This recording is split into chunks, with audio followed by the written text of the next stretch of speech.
Hey world, how you doing? This is Nick Jackson. Welcome to your One Word Wednesday. Today we are talking about friendliness with probably one of the most friendly people I've ever met, but she's tough though. Get ready. You're gonna love this.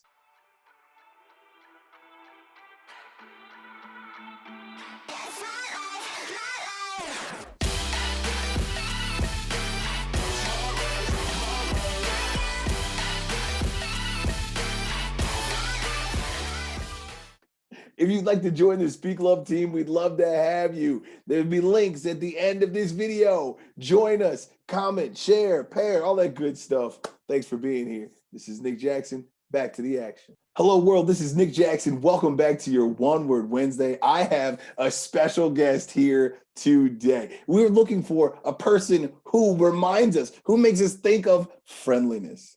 And I want you to know it's you, Christina Lehman. Christina, say hi to the world. Hi, hello, I'm Christina. Yes, you Happy to are. be here. Oh, that's what's up. That's what's up. Question. When Yes. you hear the word friendliness, what comes to your mind? I think about people who have been friendly to me, especially in situations where I guess I didn't expect friendliness or like I didn't know someone and I just felt uncomfortable. Someone going out of their way to be kind when they didn't necessarily have to. I think about that, and I think about people who just make you feel comfortable, um, always, even if it's an uncomfortable situation. You definitely you definitely are like a person that I could say is friendly. And the people on my team like also see that you reflect this friendliness. Could you do me a favor? Could you tell me what it's like to receive friendliness from someone when you don't expect it? I think it's just like a sense of calming and a sense of like welcome because they don't have to show you that kindness. And a lot of times, I'm sorry, my dog's about to bark right now. A lot of times, when someone shows you that kindness, it just kind of puts aside any anxiety you had in that moment and just makes you feel like at peace. That's what I think of, at least, Why are more than you so having friendly? Sorry, I didn't mean to cut you off. What did you just say right there?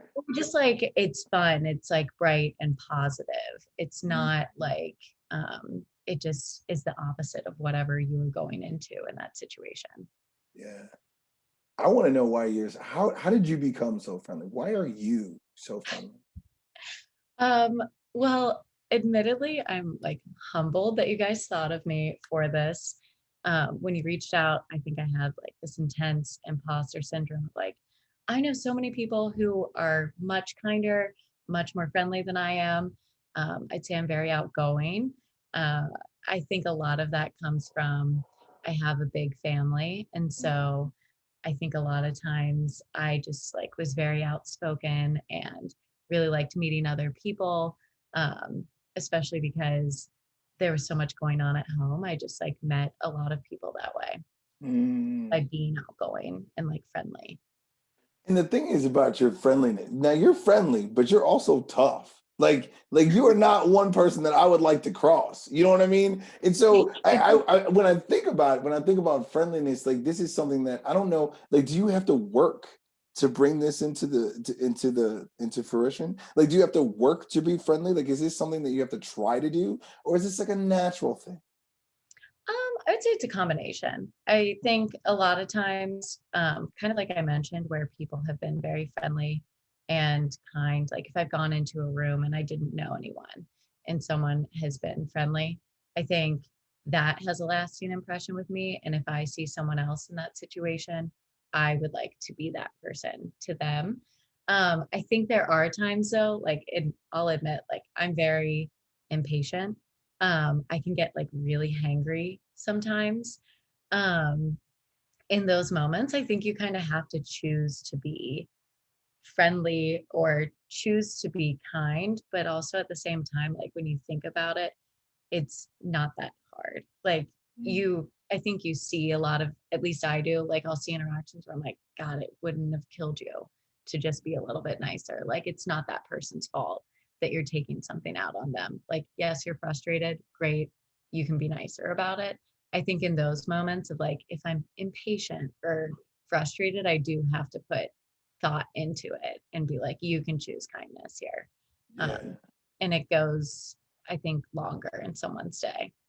It makes a difference. Oh, absolutely. Absolutely. I got to tell you, I've recognized in my life that sometimes I'm friendly because I want to set a friendly tone. Like it could be Yeah. like a calamity. I mean, this awful calamity, this horrible situation. And I'm coming in with hugs and jokes and smiles and laughs. And the reason is because I want to live in a happy, loving place. Like I want a friendly community where people can interact without hurting one another. You know what I mean? And Yeah. like my question is, what do you do when you walk into calamity? Like, do you still come at it with a friendly tone, or are you like, I'm out, I gotta go find the friendly pasture? How does this work? I would say it depends on the situation. Like, I think with some of the things we've worked on, like in work you've done with our company, you choose like to give people grace and kindness and like benefit of positive intent a lot. Um, and I think sometimes before we've talked about those things, I would have come in like really hot and just been like, you can't do that. You can't say that because of XYZ. But I think your approach of like listening more to understanding the problem um, has been really helpful. I will say, yeah, it just kind of depends who the situation is. I like tell people that since I had so many siblings growing up, I feel like I have a good idea of how to interact with people in times of like stress or chaos because I bucket them where I would like, oh, you are just like my sister. Like I can deliver it this way or I should not deliver it this way. And I kind of like have buckets for people. That's so, oh my gosh, that's so interesting that you just said that. Okay, so have you run into a situation where someone used friendly to get something from you? Like they're coming to you and they're trying to speak into your bucket, right? To get you to either lower your guard or allow them in, right? And they're coming in to quote unquote take. And after if that has happened, right? Like how did you bounce back to friend, like how did you bounce back to trusting other people in those certain buckets or in those certain avenues? I think I have like a decent radar of like BS, I guess. So if it feels disingenuous, I have a really hard time with that. I Mm. think I would probably call it out. The horrible thing is like I can only think of like being at a bar and like a guy coming up to you and being like super duper nice. And I don't know, like I just that's all I can really think of like Yeah. I I don't really like appreciate that. I think if you're gonna be kind and friendly, like there should be positive intent out of it Mm. and like some genuine component there. Yeah, absolutely. And it's so interesting too because so you this is the first time in this interview that you stopped smiling right there. I just want you to know somebody ticked her off. Do not be friendly for some fake stuff. She will get you, y'all. But like, it's so interesting because like this whole interview, I can't stop smiling because I'm looking at you while you're talking and you're smiling the whole time. And then when we talked about this, it was like, ooh, right? Like there was like a pain, like a mutual pain. And Yeah. I've had this same thing. It wasn't, I mean, like there was definitely people at bars, but then also salespeople, I was thinking that as the other thing too. Yeah. you know what I mean, or people that wanted me to join in some behavior that I wouldn't usually be a participant in, and how they used friendly, right, to kind of break down my walls too. I love how you said positive intent, Yeah. like that right there, like if you are being friendly with a negative motive, right, like I bet you can sniff that out pretty quickly. I bet you I bet you can, right? So my question is, if you were to look at a situation, right, where you know that someone may or may not have a positive intent, how do you sniff out what you call the BS? Like how do you know?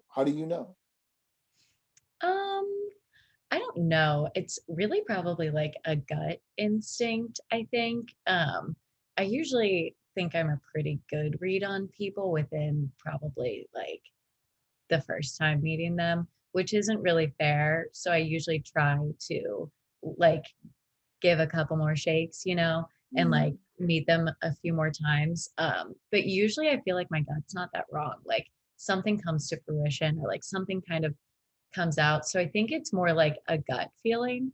I think my mom always really encouraged us to trust our gut, and I probably trust mine like too much.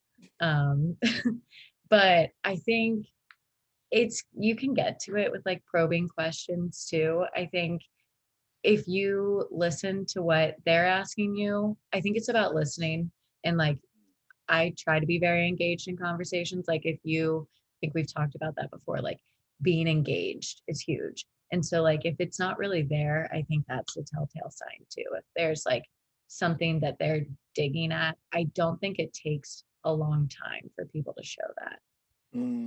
yeah. I know for me, it's body language. It's body language and time, right? So if Yeah. you're friendly with me, then we'll see you the next time, and I'll be friendly back. But I'm checking to see if you still friendly, depending upon if you get what you want, right?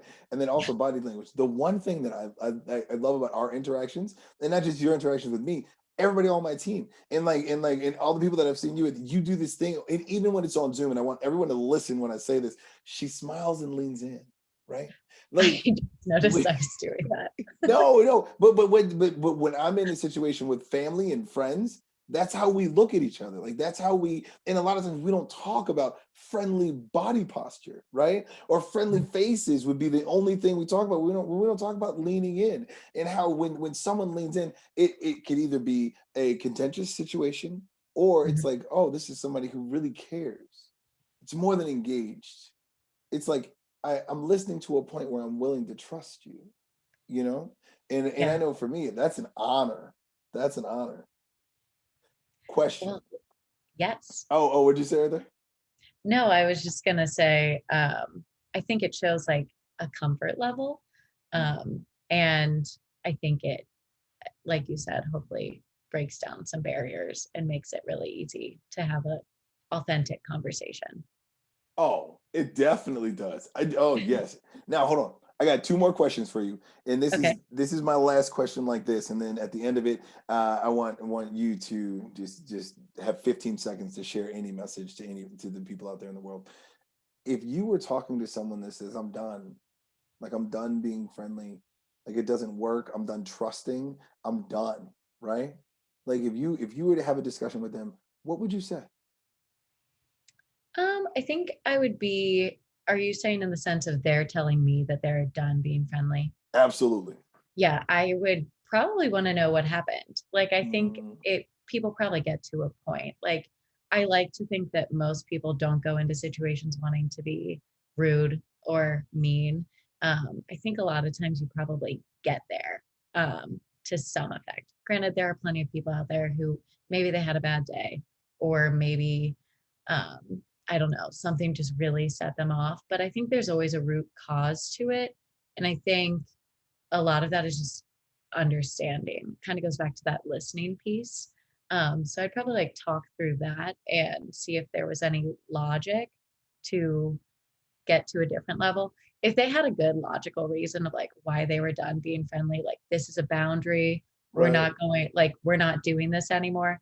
Full Mm, support. Like if that's what you need to do, like I am there for you. But I don't necessarily think that boundaries are unfriendly either. So that's what I should say is my so approach. after I asked that question, I remembered being at the barbershop and some dude was going off, right? And he did not look stable and or friendly. You know what I mean? And I would like to say that I was gonna ask him, excuse me, sir, what happened? You know what I'm saying? But he ended up telling me without me asking any further questions. You know what I mean? And then when I found out what happened, I was like, you know what? I can see how this would work for you. You know what I'm saying? Like, I'm not gonna bother you on this one. I'm gonna let you have it. I'm gonna have to leave now. That's what I'm gonna do. But I like your answer a whole lot better. I don't think leaving is the best way to do it. I feel like being in a situation where you can ask questions is the best way. Yeah. Last thing.